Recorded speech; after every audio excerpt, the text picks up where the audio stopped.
Hello guys, welcome back to the channel our study Adda. तो guys आज हम start करने वाले हैं द इंटरव्यू चैप्टर का पार्ट 2।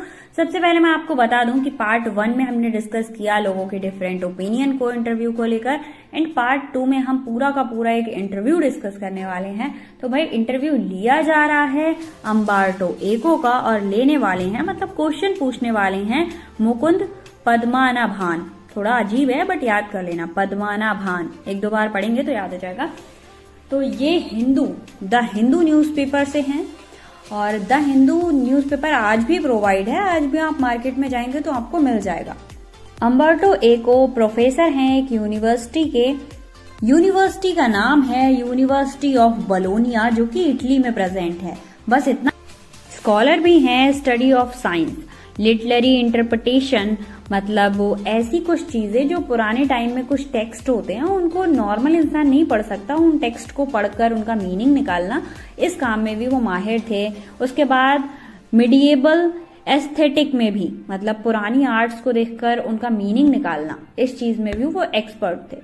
अब गाइस, स्कॉलर का मतलब होता है कि किसी एक लाइन में आप बिल्कुल परफेक्ट हैं, मतलब उस चीज के ज्ञानी हैं। अब यहाँ पर तो ये तीन चीजों के ज्ञानी थे, तो आप समझ सकते हैं इनकी नॉलेज कितनी ज्यादा रही होगी। साथ ही साथ ये फ्रिक्शन स्टोरीज भी लिखते थे, मतलब काल्पनिक स्टोरीज होती हैं उनको लिखते थे। और इन्होंने बहुत सारी बुक्स भी लिखी। ऐसा नहीं है 50-50 पन्नों वाली बुक नहीं, बहुत मोटी मोटी बुक्स को लिखा और बहुत ज्यादा अमाउंट में लिखा। रिसेंटली इन्होंने 1980 में, मतलब 1980 में इन्होंने name of the rose book publish की थी, जिसकी 10 मिलियन कॉपी सोल हुई थी। आप समझ सकते हैं कितनी ज्यादा पॉपुलर रही होगी वो। अब बातें बहुत हो गई, इनके बारे में पता भी बहुत कुछ चल गया। फटाफट से स्टार्ट करते हैं इंटरव्यू। अब गाइस, आपको पता ही है कि इंटरव्यू में अम्बर्टो एको और मुकुंद पद्मनाभन दोनों प्रेजेंट हैं। अब क्योंकि जो इंटरव्यूअर है वो पूछते हैं कि आपको, जो अम्बर्टो एको हैं उनसे पूछते हैं कि डेविड लॉन्च कहते हैं, जो कि एक इंग्लिश नोवेलिस्ट हैं, कि आप इतने सारे काम एक साथ कैसे कर लेते हैं। इस पर अम्बर्टो एको आंसर करते हैं कि लोगों को लगता है कि मैं बहुत सारे काम करता हूँ, बट रियल में तो मैं एक ही काम कर रहा होता हूँ। अब इस क्वेश्चन पर मुकुंद पूछते हैं कि ऐसा कौन सा काम है जो आप एक ही काम करते हैं। इस पर अम्बर्टो एको कहते हैं, ये तो समझाना बहुत मुश्किल है। अम्बर्टो एको बताते हैं कि मेरे कुछ फिलोसफिकल इंटरेस्ट हैं जो मैं परस्यू करता हूँ, एंड उन्हीं को मैं अपने एकेडमिक वर्क्स और नोवेल्स में बताता हूँ। और जब मैं चिल्ड्रन बुक लिख रहा होता हूँ तो उसमें भी मैं नॉन वायलेंस और पीस की ही बातें कर रहा होता हूँ। कहने का मतलब ये है कि घूम फिरकर मैं अपनी फिलोसफी को ही घूम फिरकर इधर उधर अलग अलग तरीके से प्रेजेंट करता रहता हूँ और अलग अलग बुक लिखता रहता हूँ। या फिर आप कह सकते हैं कि हर जगह मैं अपने फिलोसफी इंटरेस्ट को ही डिफरेंट तरीके से प्रेजेंट कर देता हूँ। उसके बाद एको कहते हैं कि मेरे पास एक सीक्रेट है जिसके कारण मैं ये सारे काम एक साथ कर पाता हूँ। वो कहते हैं कि अगर पूरे यूनिवर्स से एम्प्टी स्पेस खाली कर दिए जाएं और एटम से भी एम्प्टी स्पेस खाली कर दिए जाएं, तो पूरा यूनिवर्स तुम्हारे फेस जितना बड़ा हो जाएगा।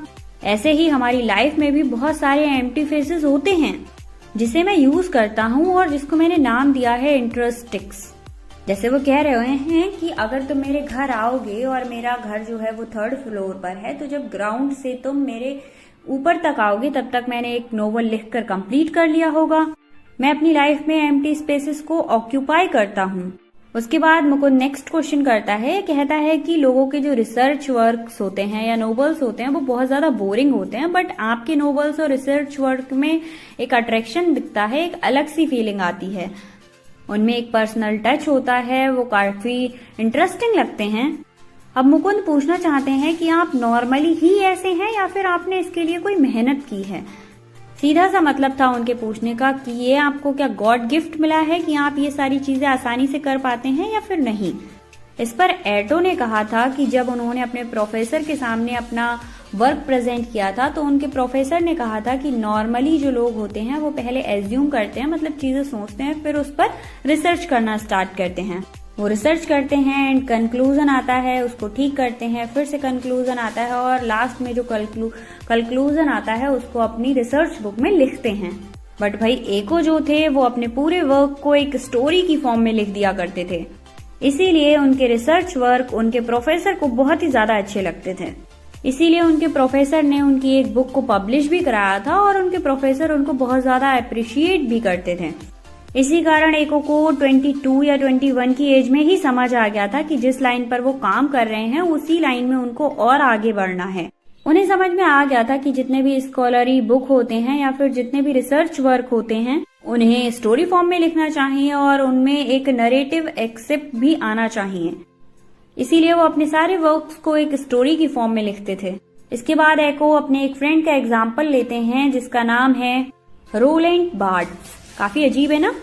रोलैंड बहुत ज्यादा फ्रस्ट्रेटेड थे। एको ने बताया कि वो एक एसेइस्ट थे, मतलब ऐसे लिखते थे, वो कभी भी नोबल नहीं लिख पाए।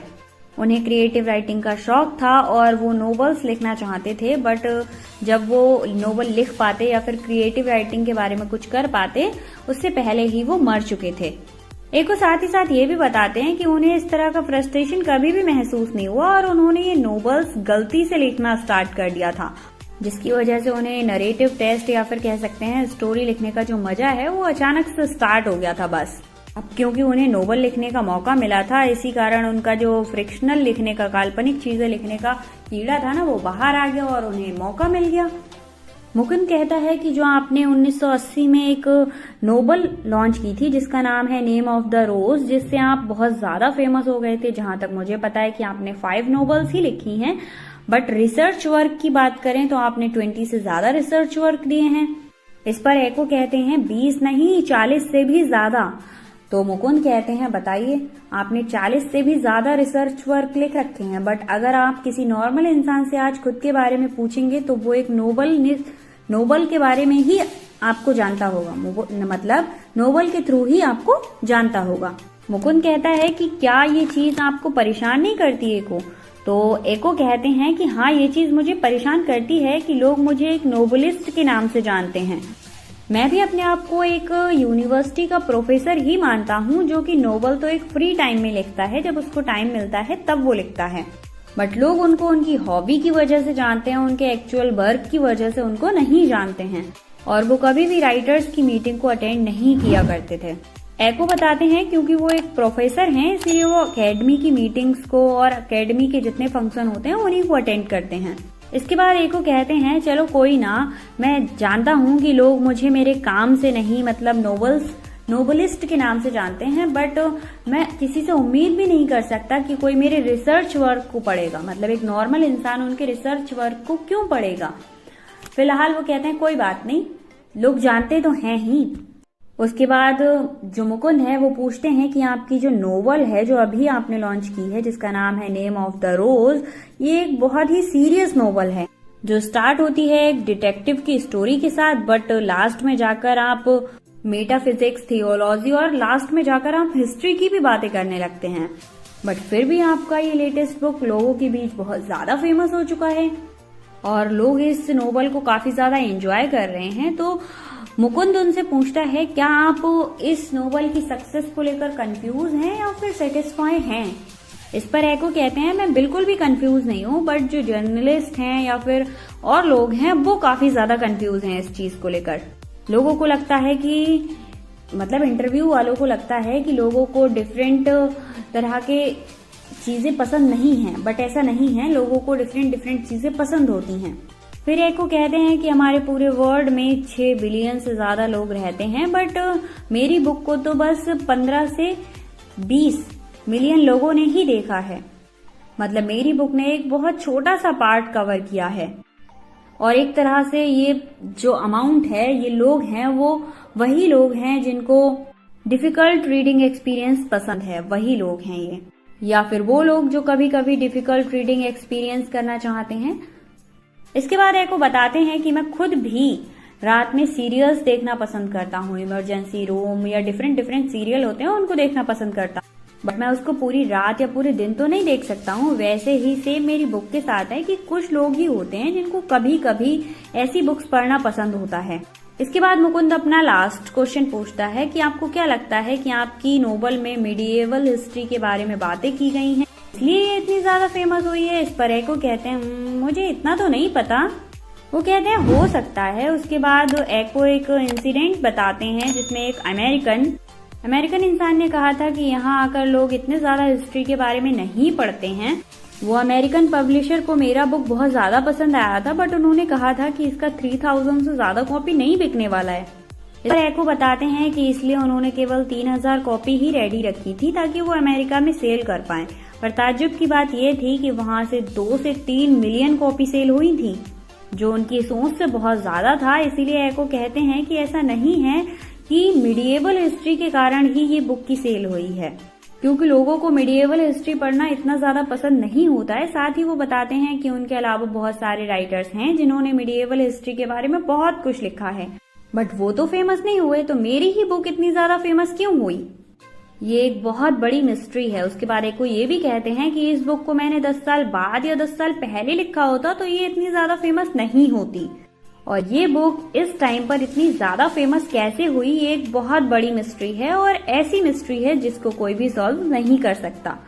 इसी क्वेश्चन और आंसर के साथ ये इंटरव्यू फिनिश हो जाता है, और इसके साथ ही साथ आपका चैप्टर भी फिनिश होता है। आई होप आपने फर्स्ट पार्ट देखा होगा एंड सेकेंड पार्ट था ये, और स्टोरी आपको समझ आई होगी। अगर इन चैप्टर्स के क्वेश्चन आंसर चाहिए तो नीचे डिस्क्रिप्शन बॉक्स में लिंक दिए गए हैं, एंड सारे चैप्टर की समरी चाहिए तो आप फटाफट से जाकर चैनल चेक कर लीजिए, वहां पर सारे चैप्टर की समरी प्रेजेंट है। Thank you so much. मिलते हैं नेक्स्ट वीडियो में न्यू चैप्टर।